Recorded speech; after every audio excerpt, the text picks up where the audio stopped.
My name's Angelo, and welcome to We Want Picks. Every week, we break down full fight cards, giving you our picks, our bets, and our fantasy plays. So make sure you like this video and subscribe so you don't miss any of our content.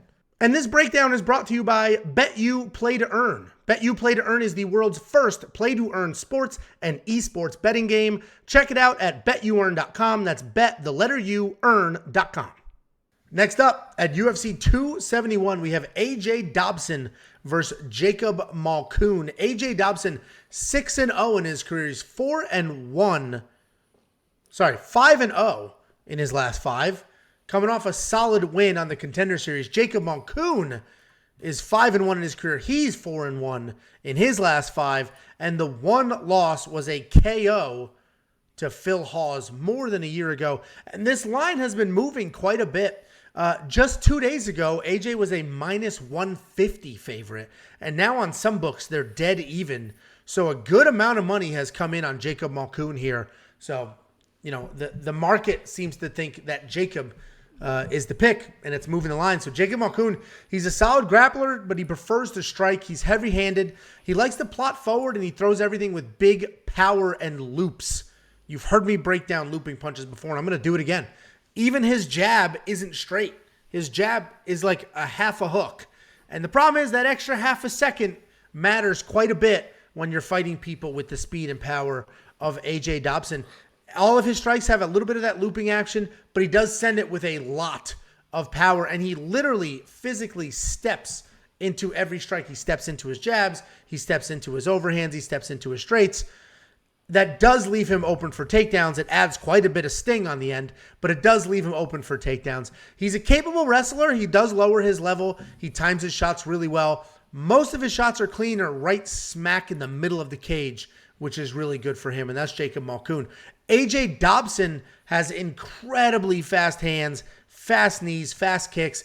He's not gun shy at all, and he will throw in combinations while moving forward. He will just march forward Terminator style and string together a whole bunch of punches. He's got a ton of power to mix in with that speed. He does have some wrestling as well, but his takedowns really rely more on power than technique. He'll grab an underhook and just start trying to run through it and force something there. Once he does get you to the ground, he has solid fundamentals. So he's got good top control. He's a pretty well-rounded guy, but he's definitely a striker. And for some reason, I did this rant in my quick picks video. I'll do a watered down version. For some reason, people love saying fade the Contender Series guy. And all that means is somebody just got a win on the Contender Series. Now it's their official UFC debut, not on the Contender Series. So you're just not going to pick them. You're not going to bet them literally because of that. And that is such a ridiculous, absurd. I don't understand that approach. It's just so weird to me to bucket fighters into groups like that. I would prefer if you're like, fade the guy from this gym because this gym is not prepared. But to say anybody coming off of an actual fight in the UFC cage in the exact same arena that 90% of these fights take place in, don't pick them because they won that thing. They won the contract on, I don't want to call it a show, but they won that contract. That's just so stupid to me. Last week we saw Jailton Almeida just rip through Danilo Marquez. And I was one of the people, I picked Jailton Almeida to win, but I said Danilo's tough. There were so many people picking Danilo. Oh, I fade Contender Series. Well, that didn't work for you, and I'm in the same boat here. AJ Dobson, Contender Series guy. I get it. Jacob Malkoun is tough, and the wrestling and grappling is a concern here. But AJ Dobson is an animal on his feet. The fact that he has that speed, that power, and he is not gun shy is what's so impressive. Last week, we saw so many power punchers that are gun shy. They don't let their hands go. We watched Tresean Gore lose that fight because he was gun shy. That was his fight. He was dominating, but just didn't let his hands go. AJ Dobson does not suffer from that. I literally see him landing 3 strikes for every one of Jacob Malkoun, because while Jacob's trying to do that little bit of a hook, adding a little extra power when he doesn't need to, AJ Dobson's got twice as much speed. He'll get there first, straight down the middle, get it done. I like AJ Dobson to win this fight. Obviously, Jacob Malkoun's wrestling worries me a bit. I'm sure that's why the line moved.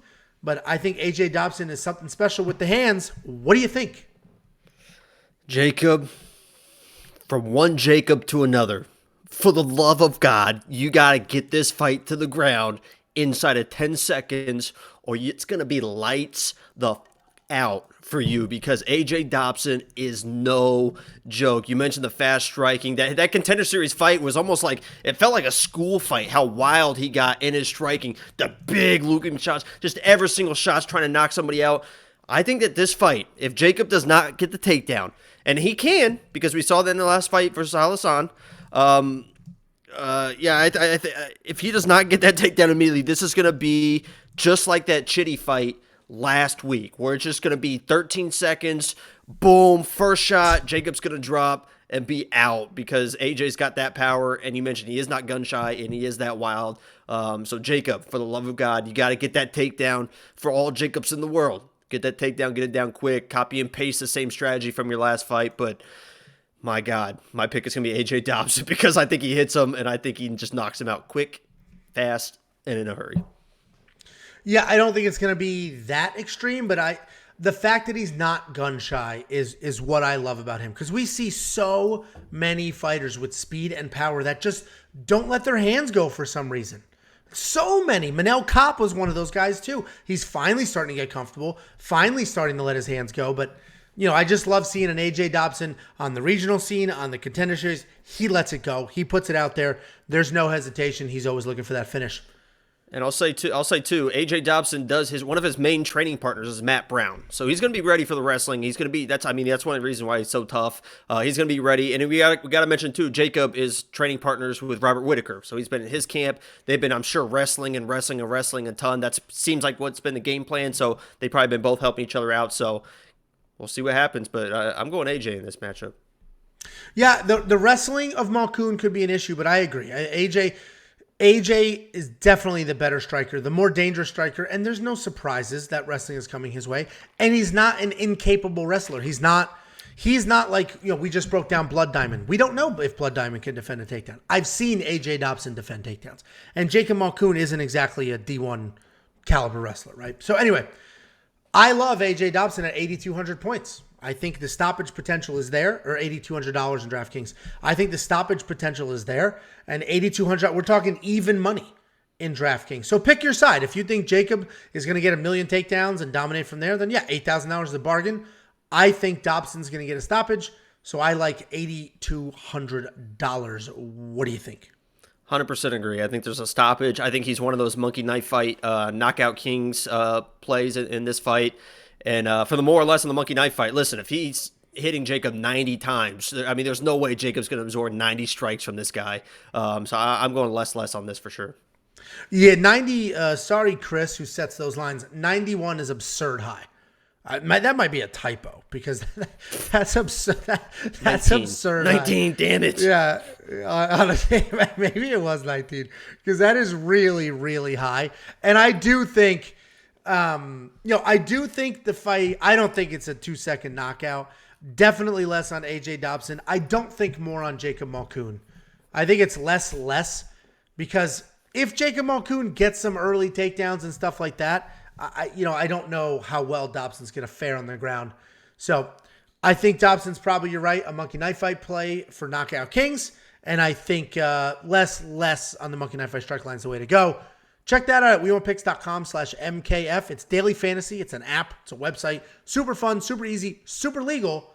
wewantpicks.com/MKF. And if you want 50 free dollars from me to you, go to wewantpicks.com/bets. Sign up with any one of our betting partners. Make a deposit. Let me know after you do, and I'll send you $50.